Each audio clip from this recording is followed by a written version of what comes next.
This is Autoline Daily, the show dedicated to enthusiasts of the global automotive industry. The U.S. car market hit a 16 million unit SAAR for the first time this year. That's an important milestone for the industry, but it's still not back to pre-COVID levels when sales hit 17 million vehicles a year for several years in a row. Not all automakers have publicly reported their sales yet. General Motors and Stellantis only report sales on a quarterly basis, and Ford won't report its May sales until tomorrow. But J.D. Power estimates that automakers sold 1.4 million vehicles, up 7% from a year ago, though there was one more selling day last month compared to a year ago. Sales of EVs did not grow as fast as the overall market, and they hit 8.4% market share, down 0.4% from April. J.D. Power also had a word of warning for the entire industry. Automakers are building cars faster than they can sell them. Inventory levels are rising, and it expects to see prices coming down. Last month, the average transaction price for a new car was $45,000, down $1,000 from a year ago.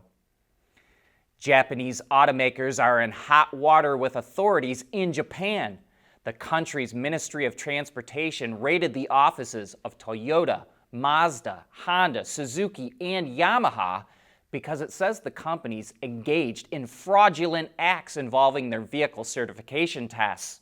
It told the automakers to stop shipments of all the affected vehicles until regulators can determine they're in compliance.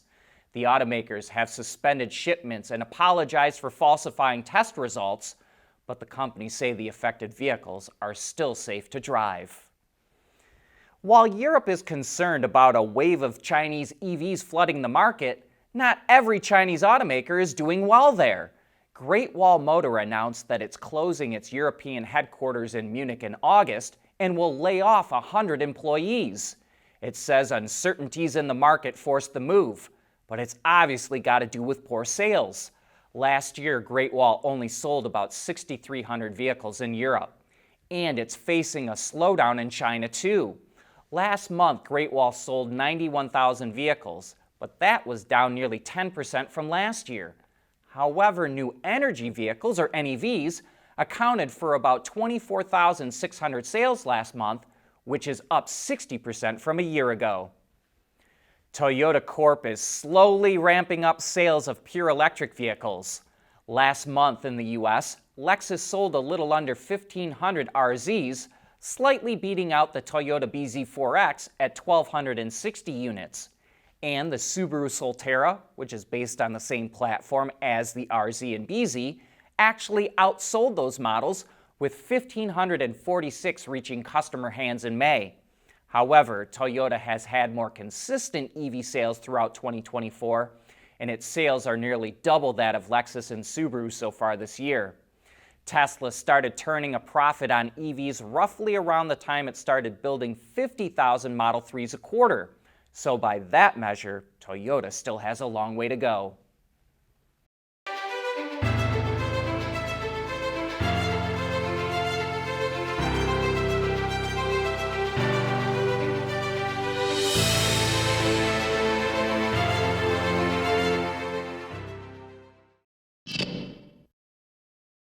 Back in March, General Motors head of software Mike Abbott left the company due to health reasons. GM had hired Abbott away from Apple, and CEO Mary Barra credited him with helping turning around its software development. Now the automaker is promoting two former Apple execs to fill in Abbott's shoes. Baris Sedinok and Dave Richardson will head GM's software and services organization. Sedinok will manage products, programs, and design, while Richardson is responsible for software and services engineering. They'll both be based in GM's new tech center in California. BYD is taking global markets by storm. After major moves in the South American market, it's now entering the Caribbean. Just off the coast of Venezuela, the Chinese automaker opened its first dealership in Trinidad and Tobago, showing off several of its new energy vehicles, including displaying its first ever pickup truck, the Shark, on social media. Car sales in the Caribbean market are dominated by the Japanese and Korean automakers. It used to be the same way in South America, but Chinese automakers like BYD have found real success in the region, and now they're expanding. Beyond Trinidad and Tobago, BYD also has plans to expand to more Caribbean nations, including Jamaica, Barbados, and the Cayman Islands. When the Biden administration announced it was raising tariffs on Chinese-made cars to 102.5%, it caught Polestar flat-footed. All of Polestar's cars are made in China, but that's about to change. This summer, the Polestar 3 will be built at a Volvo plant in South Carolina, and half of that production will be exported. Next year, the Polestar 4 will be built in South Korea by Renault and mainly shipped to the U.S. In 2027, the company hopes to build the Polestar 7 in Europe. We're also waiting to hear about Volvo's decision on the EX30. It's also made in China right now and was supposed to go on sale in the U.S. this summer. We think the most likely scenario is that it will be delayed until Volvo starts production in Belgium and can export them to the U.S. without that hefty tariff. Ford officially kicked off production in Germany of the all-new Explorer EV, which is based on Volkswagen's MEB architecture. The company invested $2 billion into its plant to be able to build EVs there, and a second MEB-based vehicle starts production later this year. Ford says it's a sports crossover that will be revealed soon. And speaking of Ford, Thursday is a big day for the city of Detroit and the company. That's when the Michigan Central train station officially opens after a nearly $1 billion restoration. Built in 1913 and abandoned in 1988, the building became the poster child of post-industrial ruin in the city.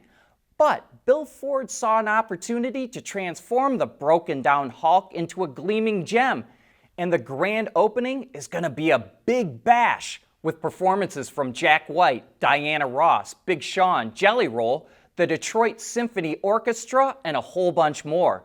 All of it will be streamed live on Peacock, and NBC will boil it down to a 1-hour special that's going to air at 7 p.m. Eastern Time. And this wraps up today's show. But before we go, here's a brief video clip we shot some years ago when they held a drifting competition in front of the train station when it was still a broken down mess.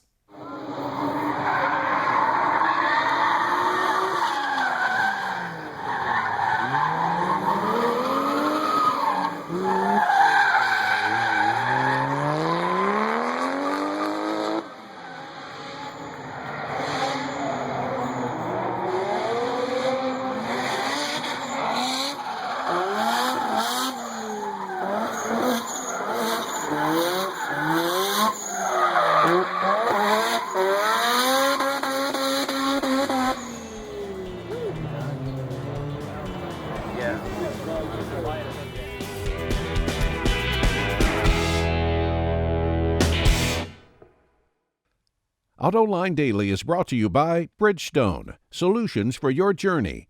Intrepid Control Systems, over-the-air engineering boost your game.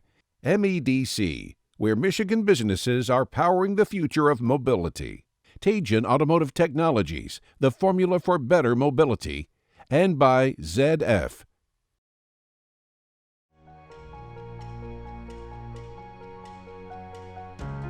Michigan is leading the charge in mobility and innovation, and I can't think of a better state to be in.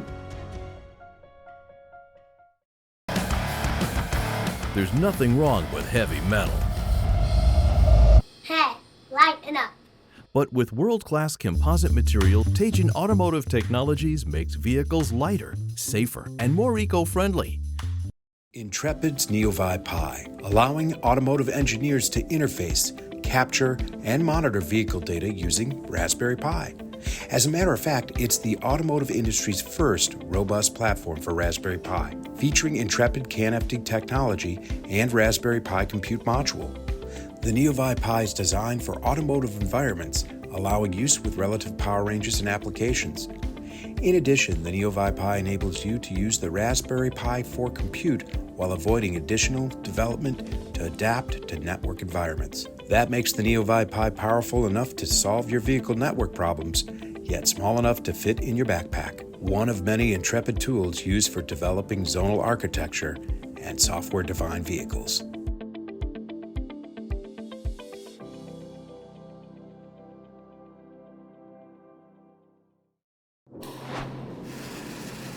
When the elements are working against you, being confident in your grip on the road is what really matters. Bridgestone Alenza tires, improved acceleration in wet conditions.